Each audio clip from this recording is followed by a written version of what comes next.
Bob Feller was born in 1918 on this farm just outside of Van Meter, Iowa.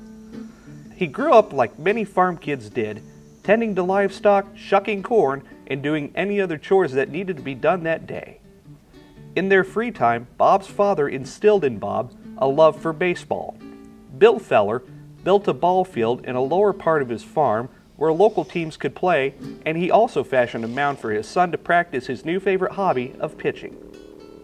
His dad would just play catch with him for hours, and they'd sit in the barn. After working hard, they had to shuck corn by hand, and his dad's hands would be sore and his hands would be sore.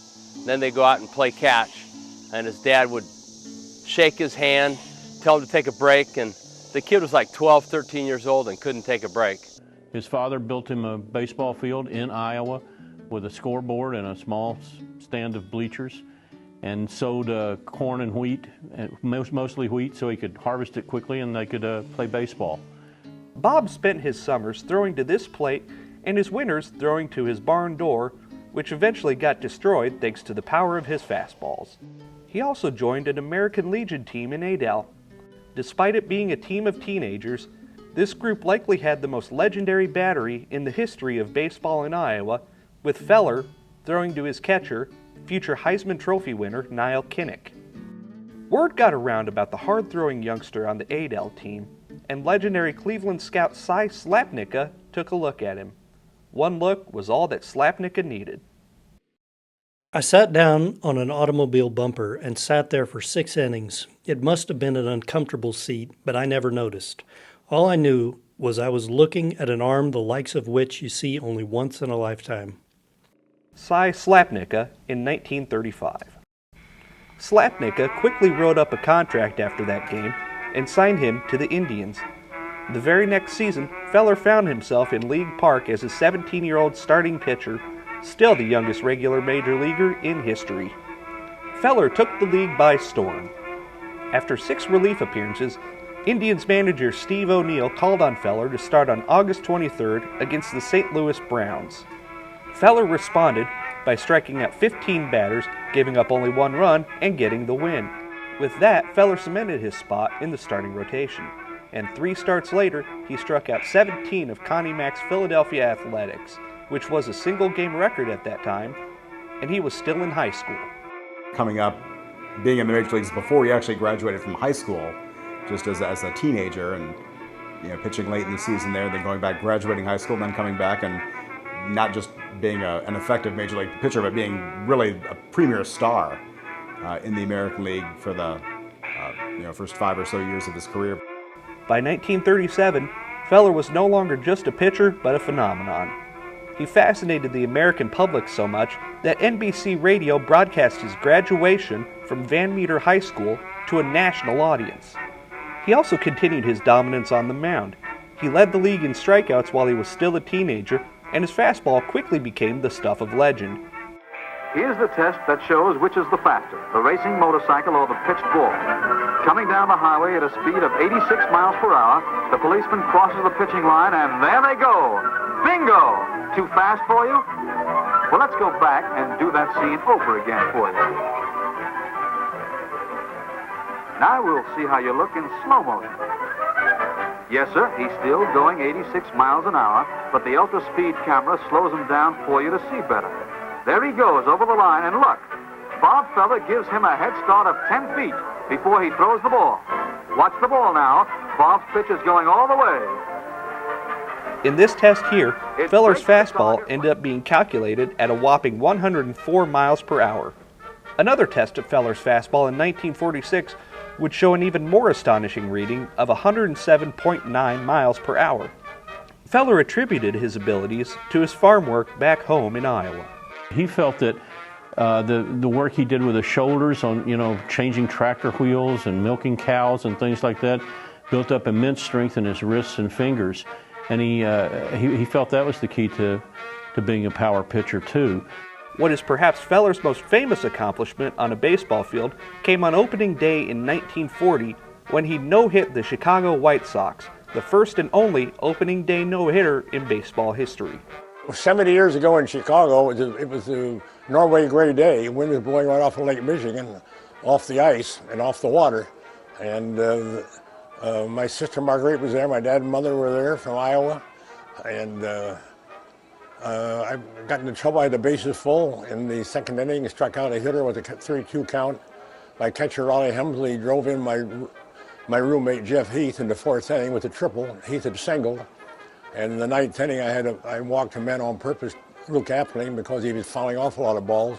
And then the last hitter was Taft's right. Ray Mack was second base and made a great play to knock the ball down, throw to Hal Trotsky at first, and it was a bang-bang play at first base. That was the only no-hitter thrown so far on opening day, but someday somebody will do it again. And Feller led the league in both strikeouts and wins from 1939 through 1941. In early December of 1941, he was on his way from Van Meter to Cleveland to sign his contract for the next year when the Japanese attacked Pearl Harbor. I was on the way to Chicago to meet the general manager of the Cleveland Indians. When I crossed the river at the Quad Cities, Davenport, Moline, Rock Island, and East Moline, I heard about Pearl Harbor. I made a phone call, and Gene Tunney flew out on Monday, and I signed up went to War College, and went aboard the battleship Alabama. He heard about Pearl Harbor being bombed, and he didn't have a second thought. He signed up, he enlisted, he didn't wait for anybody to tell him what to do. Feller told the military that he didn't want a stateside job, and he insisted that he serve on the front lines. The Alabama served in both the European and Pacific theaters while Feller was on board. He was very proud of leaving his career as a ball player, serving in World War II in the Navy. And of course, actually saw combat. He wasn't just a physical instructor on the stateside helping whip guys into shape. He was actually a gunnery captain on the USS Alabama, seeing combat. So he was very proud of that, justifiably so. His parents asked him if he really needed to sign on quickly, and he said, "That's my duty. My country needs me now," and so he served. Feller returned to the Indians upon the Allies' victory, and he picked up right where he left off. He was so dominant, in fact, that people have often wondered how good he'd have been if he had pitched those years that he served. Some of the projections have shown that maybe he would have won 360 games or thereabouts, which I guess that would put him on par with Warren Spahn, or would that be about fourth in the all-time? About 3,500 strikeouts, so well over 3,000 strikeouts, which until Nolan Ryan came along, that was a pretty good benchmark for strikeouts too. He had a fastball that was just a sizzling fastball that was tested as high as 107.9 miles per hour, which is coming at you pretty darn fast. He continued his dominance for the next several years, including throwing a second no-hitter in 1946. This no-hitter came against the New York Yankees, shutting down a vaunted lineup that included 4 future Hall of Famers. This was also the first no-hitter by the visiting team in the history of Yankee Stadium. I don't think anyone is ever going to throw a ball faster than he does, and his curveball isn't human. Joe DiMaggio. Feller reached the pinnacle of his career in 1948 when he teamed up with Bob Lemon to lead the Indians to the World Championship.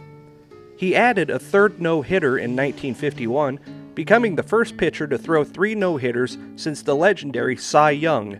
He helped the Indians to the American League pennant in 1954, and he retired after the 1956 season.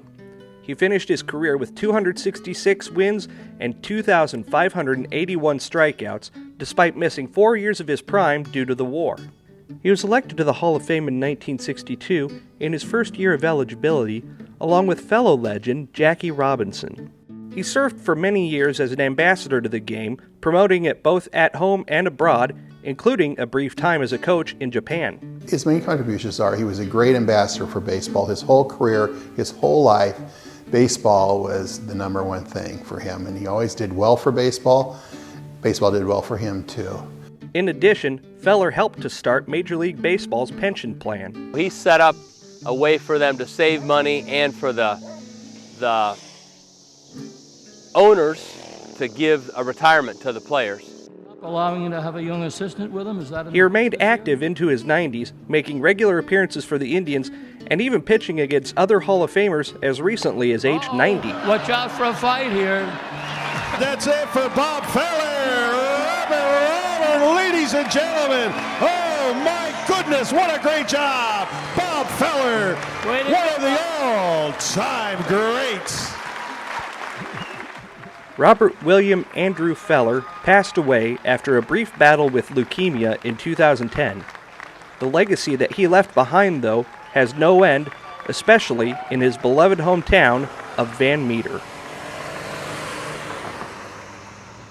You know, who would ever think that a small town kid could rise up to the national stage? And well, that was Bob Feller. That's what he did.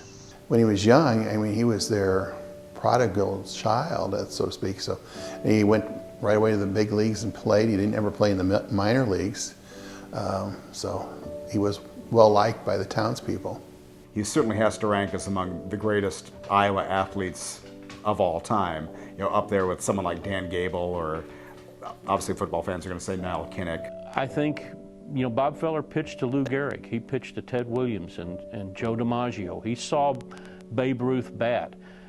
It was like walking into a baseball museum to sit down and talk ball with him.